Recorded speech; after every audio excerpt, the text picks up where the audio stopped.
Welcome to Infinite Storyhouse. Blue Tidal. About 5 years ago, I lived downtown in a major city in the US.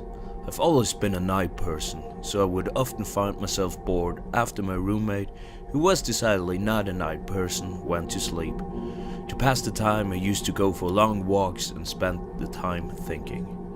I spent 4 years like that, walking alone at night, and never once had a reason to feel afraid.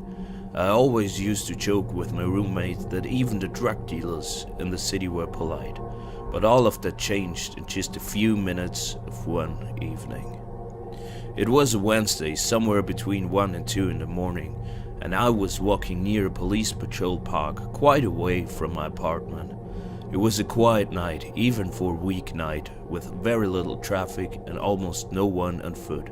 The park, as it was most nights, was completely empty. I turned down a short side street in order to keep loop back to my apartment when I first noticed him. At the far end of the street on my side was the silhouette of a man dancing. It was a strange dance, similar to a waltz, but he finished each box with an odd forward stride. I guess you could say he was dance walking, headed straight for me. Deciding he was probably drunk, I stepped as close as I could to the road to give him the majority of the sidewalk to pass me by. The closer he got, the more I realized how gracefully he was moving. He was very tall and lanky, and wearing an old suit. He danced closer till I could not make out a face. His eyes were open wide and wild, head tilted back slightly, looking off at the sky. His mouth was formed in a painfully wide cartoon of a smile. Between the eyes and the smile, I decided to cross the street before he danced any closer. I took my eyes off him to cross the empty street.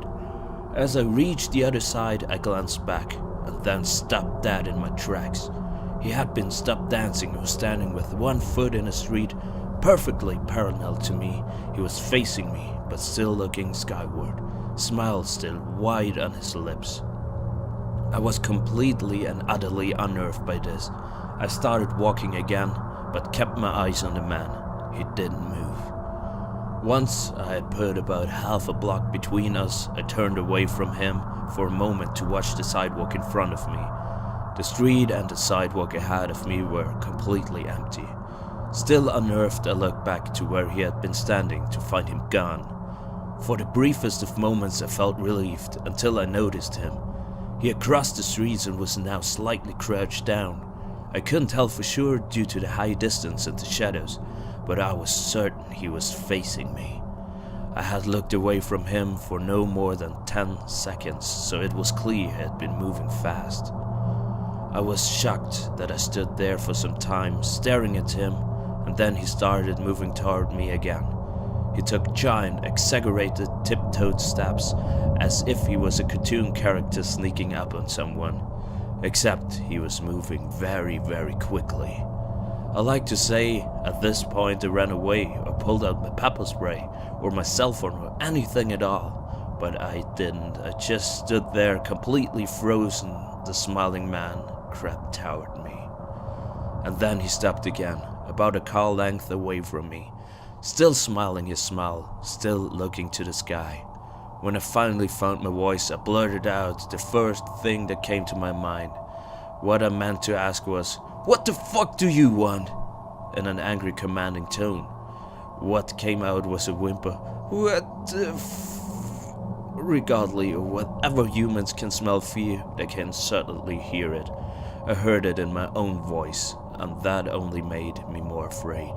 But he didn't react to it at all. He just stood there, smiling. And then, after what felt forever, he turned around very slowly and started dance walking away. Just like that. No wanting to turn my back to him again, I just watched him go until he was far enough away to almost be out of sight. And then I realized something. He wasn't moving away anymore, nor he was dancing. I watched in horror as the distant shape of him grew larger and larger. He was coming back my way, and this time he was running. I ran too. I ran until I was off the side road, back onto a better lit road with sparse traffic. Looking behind me then, he was nowhere to be found. The rest of my home I kept glancing over my shoulder, always expecting to see Stupid smile, but he was never there. I lived in the city for 6 months after that night, and I never went out for another walk. I was something about his face that always haunted me. He didn't look drunk, he didn't look high, he looked completely and utterly insane. And that's a very, very scary thing to see.